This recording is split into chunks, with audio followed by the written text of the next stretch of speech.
PK in the universe, and I am back again with another video. And today I'm here to talk about a couple of different topics, but most importantly, of course, I'm here to talk about the whole problem with retro. But first I want to do a little quick housekeeping.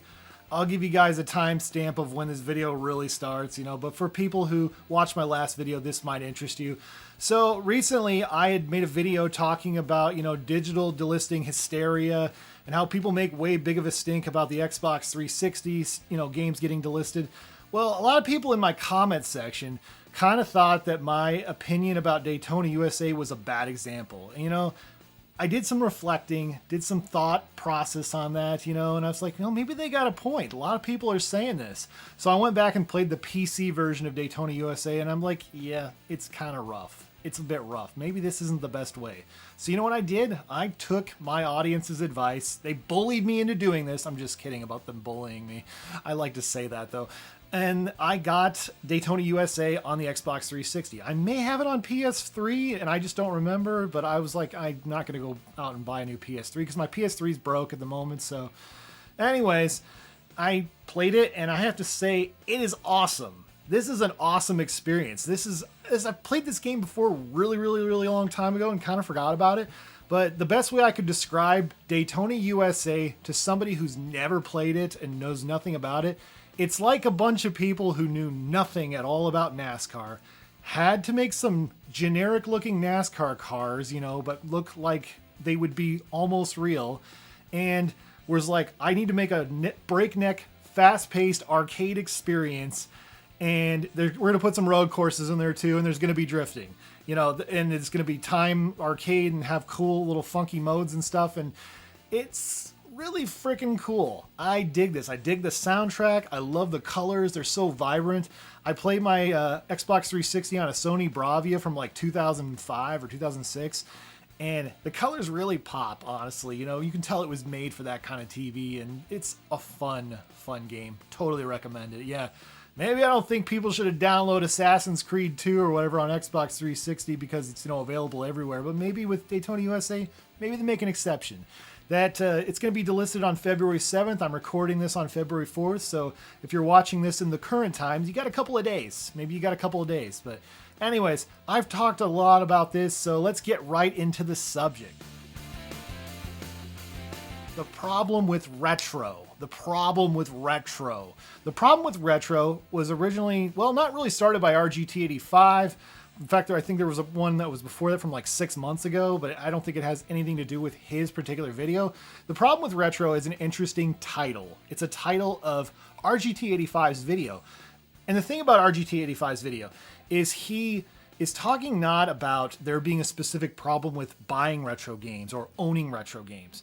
And I think maybe people interpreted his thumbnail and title that way, which makes sense because people love to see something on the internet and they just see the title and their eyes get all wide and red and they start getting upset and they got to pop off and reply.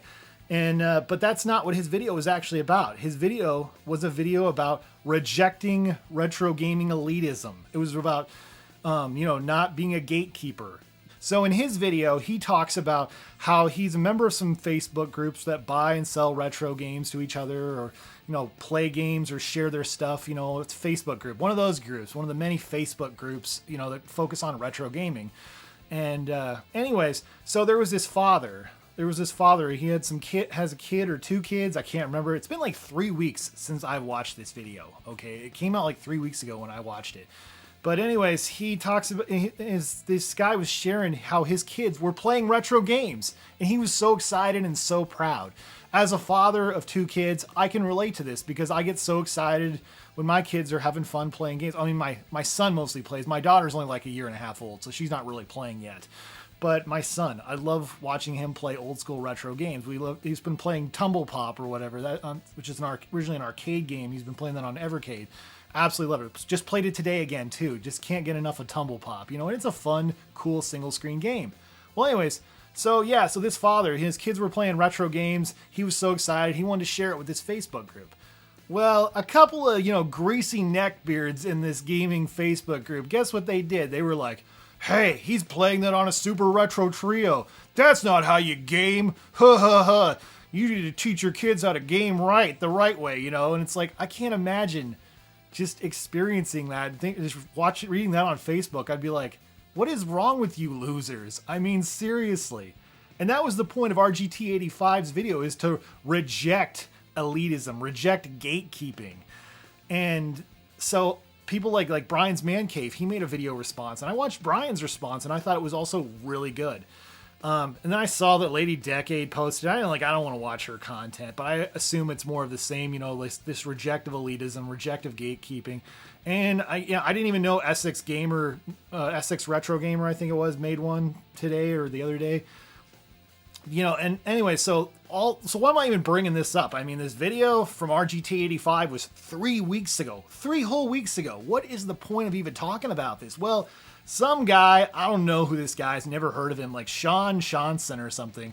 This guy like posts a tweet and he shows Essex Gamer, RGT85, and Lady Decade, and they all have the similar font. They all use that yellow font or whatever, you know. They're all copying RGT85, obviously. Those two at least are. It's interesting this guy didn't show any videos, you know, thumbnails of anybody who didn't have a yellow thumbnail, because I guess that doesn't fit the narrative, I guess. You know, I understand. Totally get that. Yeah, so basically the critique was, it's like, all these people are making the same, you know, videos. They're all the same generic content. And yeah, and then you look at the comments section, and it's just full of a lot of toxic comments, you know, like, oh, these guys hate retro gaming. And it's like just obvious, like plain as day, these people didn't watch any of the videos at all, honestly. And here's my thing. Here's what I believe. Most of the people who make YouTube videos are all making the same videos. We're all just making the same videos. We don't realize it because there's only so many ways you can talk about a specific topic. You know, RGT85's video is nothing new. He just used a really interesting title and thumbnail. But people have been talking about gaming toxicity and retro gaming gatekeeping for quite some time in the retro gaming community. Some people have made whole videos about it. Some people have just talked about it on Facebook, talked about it on Twitter, Instagram, wherever, you know. Anti-gatekeeping videos are nothing new. His video is nothing new.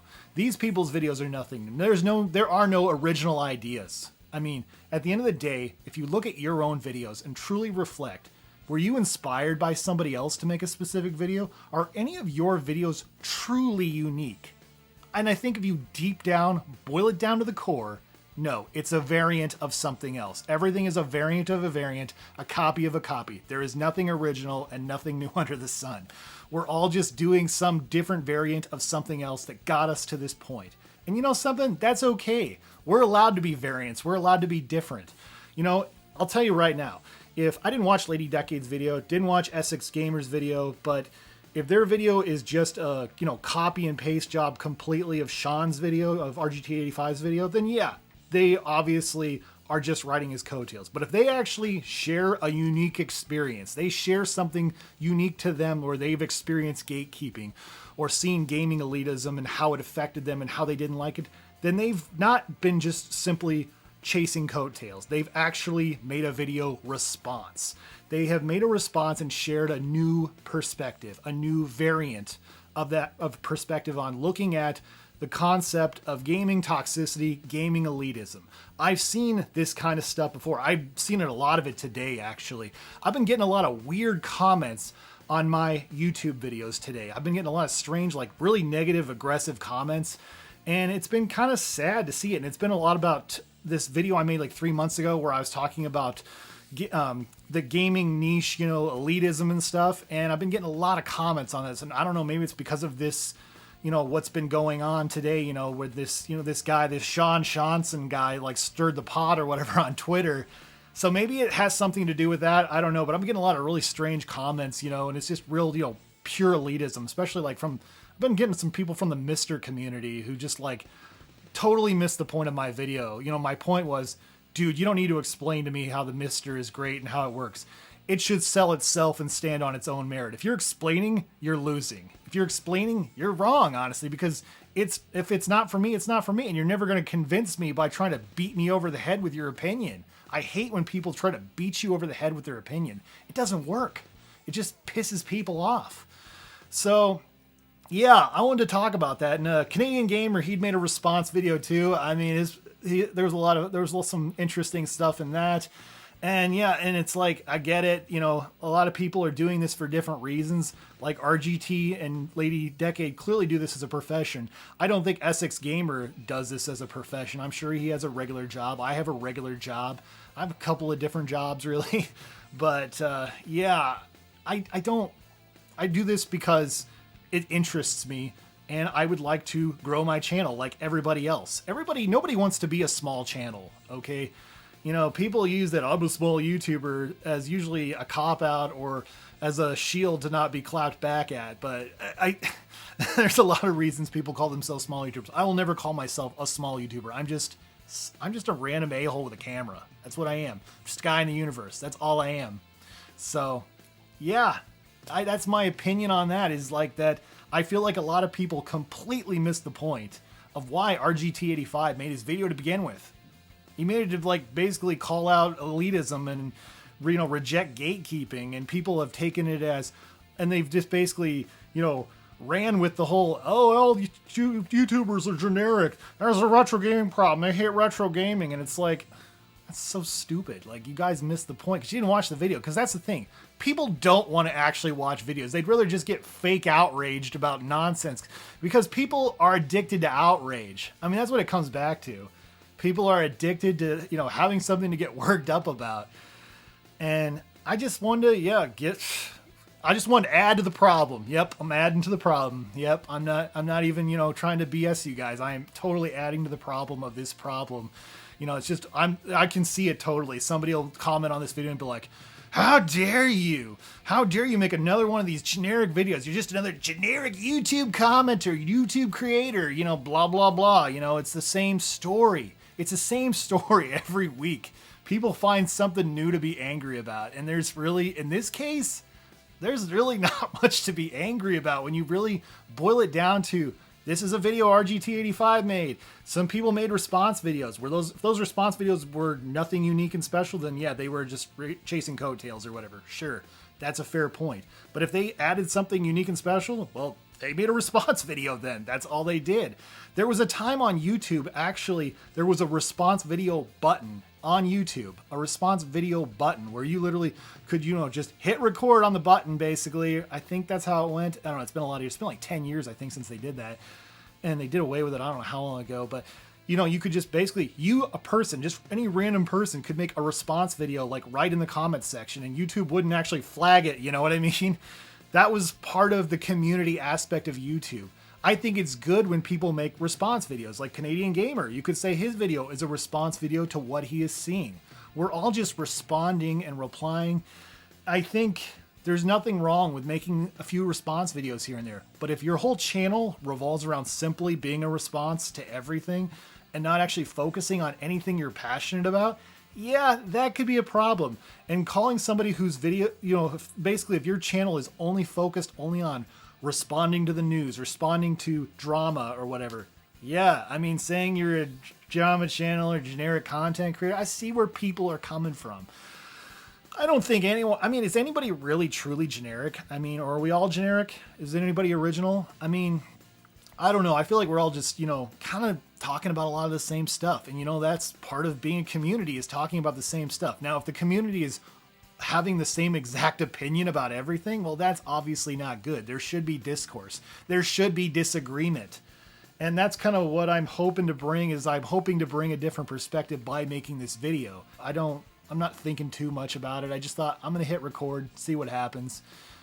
I don't know what else I could really say about it. I think people way overreacted, at least on Twitter, in regards to that situation. But everybody's got an opinion. Everybody doesn't like big creators. Everybody loves or hates them. It's the same old song and dance. Same old crap.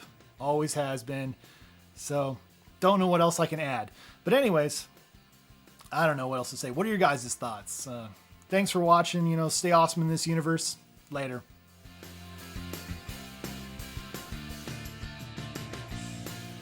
Oh, and one more thing.